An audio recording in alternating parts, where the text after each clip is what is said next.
All right, with us we have special correspondent at Vanity Fair and host of the Fast Politics podcast, Molly Jong Fast. The president of the National Action Network and host of MSNBC's Politics Nation, Reverend Al Sharpton. And former MSNBC host Chris Matthews joins us. His Substack is entitled Hardball with Chris Matthews. We love it. And Chris, you also served as a Capitol cop in D.C. I want to ask you not just your take about this move by President Trump, what you feel about it, but also how Democrats should be responding. What do you think the politics of this is? I think it's a political win for Trump, and I think that the Democrats need to go beyond saying, no, look at the data. Crime is going down. I feel that is exactly the wrong response politically, even if it's true. Because the problems that D.C. is facing, whether the data shows it's going up or down, is homelessness, crime, rats, poverty, disparity in wealth, all the systemic problems that cities are facing. And I'm wondering if Democrats need to go beyond the data and come up with a real answer to these problems. What do you think in terms of this on the political level? Do you think this is a win for Trump?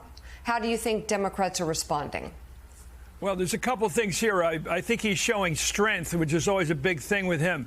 I want to go back to what you just said initially about me. I was a Capitol policeman just for 3 months. It was a patronage job. I later became a legislative assistant to a senator. But I got to tell you, when he has a guy in the Justice Department now who said, kill the cops during the January 6th event. I'll never forget that the President of the United States has not only pardoned the people that committed crimes that day and had their pictures taken so you have hard evidence of their criminality, and he let them go. He pardoned them. And then he put this guy who says kill the cops in the Justice Department. It's awful. Is he for the government or against the government? That's a good question. Now, in terms of D.C., I've chosen to live my life here. I love D.C. I think it's a beautiful city. When I go to work, when I do morning joke, coming in early in the morning, I got to tell you, it's a beautiful city. Jefferson Memorial, the Washington Monument, the Lincoln Memorial. You come up to Washington Mall, it's beautiful. Now, there are some crimes that are evident and are iconic.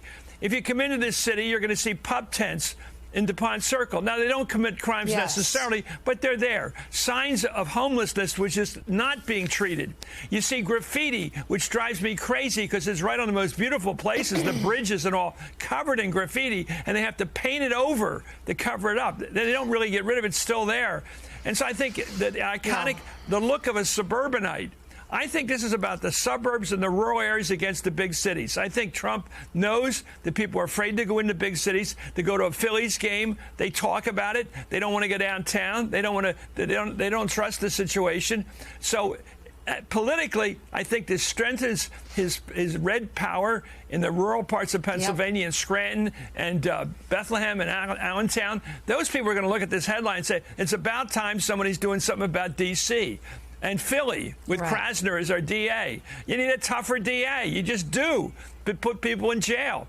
But the crime is inevitably committed by working people. And in D.C., working people are black, African American. They're the ones getting hit by crime, not the suburbanites and not the tourists and not the people that just look at the city. Trump looks at the city visually like a real estate agent. He wants to beautify the city like he's doing at the White House with that ridiculous ballroom he's putting in and getting rid of the Rose Garden. That's Trump work. But I think it shows strength. I agree with you. I think this is a strength move against the big cities who are in a difficult situation on crime. And the murder rate, you can't keep saying violent crime is down, but the murder rate's up. To the average person, the murder rate's about life and death. You don't brag about a rising murder rate. And the Democrats are, I agree with you, Mika, they're falling into the trap of defending what's indefensible. It's a trap. Yes, it's a trap. I mean, if it's not a winner politically to say, oh, you're wrong, look at the data. Because, if one violent crime happens in a very heavily populated part of the city, people hear about it and it's visceral. They don't want it. And they'll gravitate to the person who appears to be doing something about it. So the question is, politically, what should the Democrats be saying in this moment beyond, oh, no, it's not a hellscape? I mean, I don't think that's a response, actually.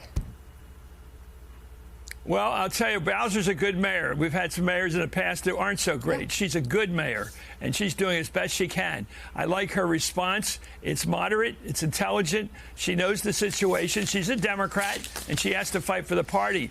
But I tell you, a lot of this is going to be about the Electoral College and actually the congressional elections in 26, because Trump is building up his base in the suburban areas and in the rural areas. He wants to win this House fight for the 218 votes he needs to win the House next time. And I think this is a lot about that, building up the red areas of Pennsylvania and states like Ohio and perhaps losing a few votes in this city.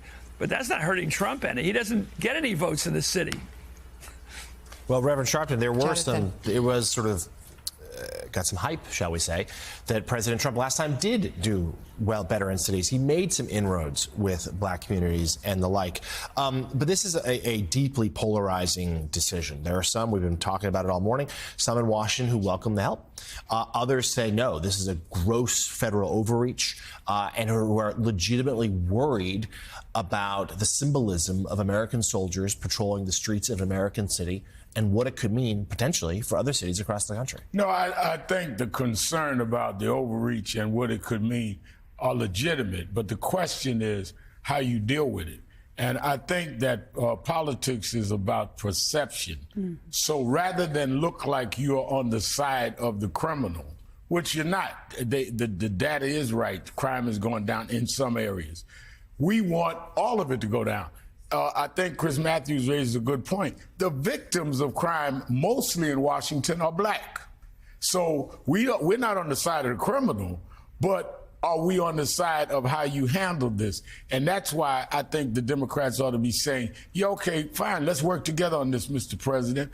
And I'm glad you want to fight crime, because you are the ones who pardoned people that wanted to kill cops. You're the one that had let crime happen at the Capitol and wouldn't move for 3 or 4 hours. You didn't call the National Guard in then. But let's forget that. But I bring that up while I'm telling you to forget that.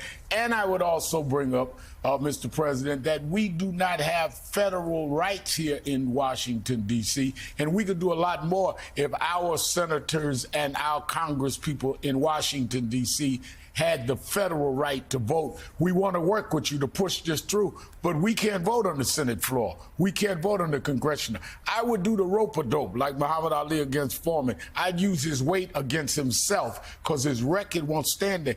And then I would also say, Mr. President, you've named other cities, New York, Chicago, Los Angeles, Oakland, all cities with black mayors. Is that your calculus here, Mr. President? Why you don't see people are hurting and I'd name some cities that are white and say, let's go in these cities. I'll meet you there, Mr. President. Why are you only having a segregated intervention?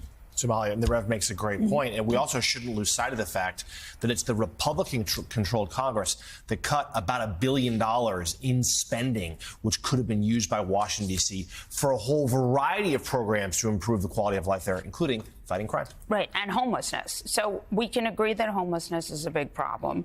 And we can also agree that crime is a big problem. Nobody likes crime. So, but here's my question about this federal push. These people can't arrest people. They can't solve homelessness. Mostly they can hold people until the regular cops come. So here's the question. What are they doing? Right? They're walking down the streets. They look really scary. They have lots of guns. Does that prevent crime? I mean, if so, okay. I mean, it just strikes me that this is not necessarily the way to get the outcomes you want. And so that, I think, is a real question. And then the other thing that I think is important about this moment is to realize D.C. is not a state because of 2 senators, right? Kyrsten Sinema and Joe Manchin.